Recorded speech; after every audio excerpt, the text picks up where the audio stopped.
Hoy, buenos días a todas, a todos, a todes. Es un sábado distinto, un sábado a la distancia, pero no menos presente y no menos activo. Elena, Silvia, hoy me propuse explorar un tema que quizás sea complicado, álgido, duro, difícil. Y cuando digo complicado no lo digo pensando en la complejidad de la gestión que la tiene, sino en relación a cómo nosotros recibimos en este mundo a los que van llegando, cómo nosotros podemos alojar a las niñeces y cómo algunas tienen posibilidades de crecer en un mundo de colores, de poesías, de magia, de algodones y otras no. Y aparece la privación de la libertad, aparece la maternidad entre rejas. Para hablar de todo esto, yo y entrevisté, conversé y le pedí su opinión a Claudia Cesaroni, una compañera con la que venimos trabajando ya hace unos años, que nos ayuda a pensar cómo es el tema del, digamos, descuido de las vías difíciles de aquellos niños, jóvenes, adolescentes que crecen ligados a la vida cercana al delito, que no encuentran las mismas condiciones para crecer en nuestra sociedad. Claudia Cesaroni es una quilmeña, dice ella, abogada, fundadora del CEPOC y del grupo No Baja, que ha trabajado mucho, que es una referente en los medios de comunicación y que ha trabajado mucho y trabaja mucho pensando en la posibilidad de un mundo más justo para todos y todas, muchas veces cuestionada por sus posiciones, pero a nosotros nos interesa todo lo que hemos aprendido con Claudia y de Claudia acerca de cómo se puede pensar los regímenes de atención bajo el paradigma de derechos de los jóvenes y adolescentes. Así que una de las primeras preguntas que le hicimos a Claudia era cuáles son las principales cuestiones que deberíamos atender en relación a los menores de 18, los que todavía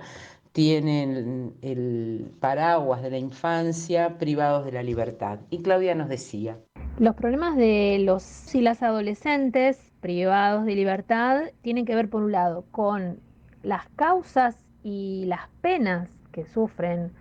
esos adolescentes. Nosotros tenemos algunos casos en la Argentina de personas que han cometido delitos antes de los 18 años de edad y que están cumpliendo penas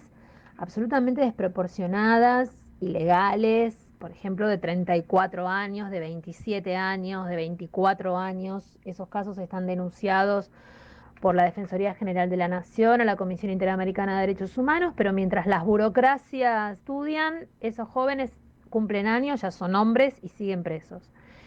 La inmensa mayoría de esos adolescentes son varones, varones que provienen de sectores populares, de barrios específicamente en cada una de las provincias o de los territorios de donde salen esos chicos, y en general llegan lastimados, rotos, abandonados en su infancia a cometer algunos delitos graves. Y nosotros, digo nosotros del CEPOC, que es el Centro de Estudios en Política Criminal y Derechos Humanos, y de la Red Argentina No Baja que integramos, venimos planteando que con esos adolescentes no es que no haya que hacer nada, sino que el Estado no puede dar una respuesta igual que si fueran adultos, en cuanto a la respuesta punitiva, en cuanto al monto de la condena. El otro problema es las condiciones en que viven. Mientras tienen menos de 18 años, viven en los llamados institutos de menores, luego son mandados casi inmediatamente que cumplen los 18 a instituciones penitenciarias de adultos. Y bueno, ahí las condiciones en los institutos a veces son peores todavía que en las cárceles, porque tienen un mayor grado de vulnerabilidad y de vulneración de derechos, en cuanto a las posibilidades de reclamar, por ejemplo, en cuanto al acceso, por ejemplo, a celulares o a vías de comunicación que los adultos siempre tienen más recursos para acceder, porque tienen más conocimiento, porque tienen más experiencia, porque el hecho de justamente ser adultos implica que en general vienen de pasar por varias instancias de encierro y van comillas, aprendiendo, ¿no? A manejarse como un preso, como cualquiera aprende en su carrera o en su vida. No es lo mismo cuando entras a la universidad reciencito a los 18 años, que medio no entendés nada, a cuando llevas varios años, o en un trabajo, ¿no? Esa práctica también la adquieren lamentablemente las personas que están en el encierro. Digo lamentablemente porque significa que pasan muchos años en condiciones de encierro, pero a su vez eso les da más herramientas para defenderse del encierro. Y eso es algo que los adolescentes no tienen, y eso los hace mucho más vulnerables. Las condiciones en general son deficientes en lo que tiene que ver con la infraestructura, en lo que tiene que ver con el acceso a derechos. Acceso a derechos es desde poder ver a la mamá, al papá, a los hermanitos, ver a la novia, tener relaciones con la novia,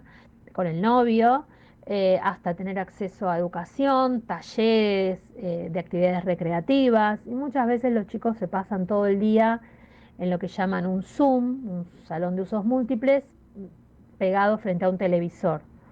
En el mejor de los casos tienen quizá un metegol, o a veces cada tanto pueden salir a pelotear un rato a un patio o a un campito. Pero en general es una vida de ocio improductivo, bastante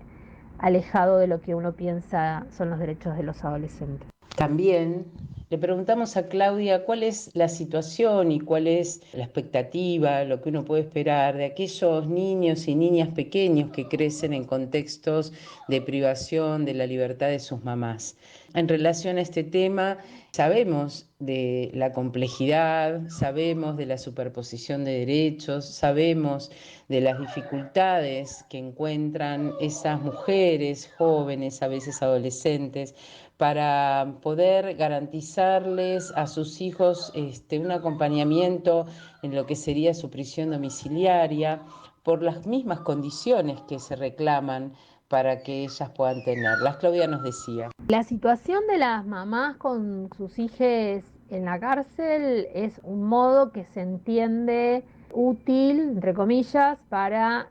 no separar a los bebés nacidos en el encierro, porque a veces una persona puede ser detenida cuando está embarazada, o incluso si tiene relaciones con su pareja que está en otra cárcel o que está en libertad, puede quedar embarazada durante el tiempo de prisión, o los bebés, los niñitos y bebés chiquitos, mujeres que son detenidas cuando ya los tienen. Es una solución bastante compleja y afecta bastante los derechos de esos niños, porque crecen presos. Por más que se intente, digamos, encubrir esa situación, la verdad es que crecen privados de libertad. Entonces, durante los últimos años se ha ido generando ha habido una reforma de la ley de ejecución penal que amplió la posibilidad de cumplir prisión domiciliaria a las mujeres con hijos menores de 5 años. Esto es una posible solución, pero también hay que tener en cuenta que esas mujeres que son enviadas a sus casas a cumplir prisión domiciliaria también están en una situación muy difícil, porque muchas veces son jefas de familia, se les envía a convivir con sus hijos pequeños sin trabajo, sin poder llevarlos a la escuela, llevarlos al médico, llevarlos a la plaza, y entonces esa prisión domiciliaria se transforma en un castigo que a veces termina siendo peor para ellas que estar presas, porque presas, aunque parezca, es paradójico el efecto de esa solución, entre comillas, sin dotarlas de posibilidades de trabajo, porque en la cárcel pueden incorporarse a algún proceso productivo, sobre todo en el ámbito federal, y ganar algo de dinero. Y con ese dinero mantienen a sus hijos que están a cargo de algún familiar, o en general de las madres, o sea, de sus abuelas. Pero si van a la prisión domiciliaria pierden esa posibilidad de acceso a algún proyecto productivo, y entonces eso se termina transformando en un castigo superior al de estar presa. Entonces la única solución a eso es incorporarlas realmente en procesos productivos que deberían desarrollarse a nivel municipal. No son muchas las mujeres que están en prisión domiciliaria, por ejemplo, en cada municipio. En Quilmes, recuerdo, en el año 2020 habíamos hecho un relevamiento, eran unas 70 mujeres, con lo cual parece perfectamente posible construir programas específicos de atención para esa población específica,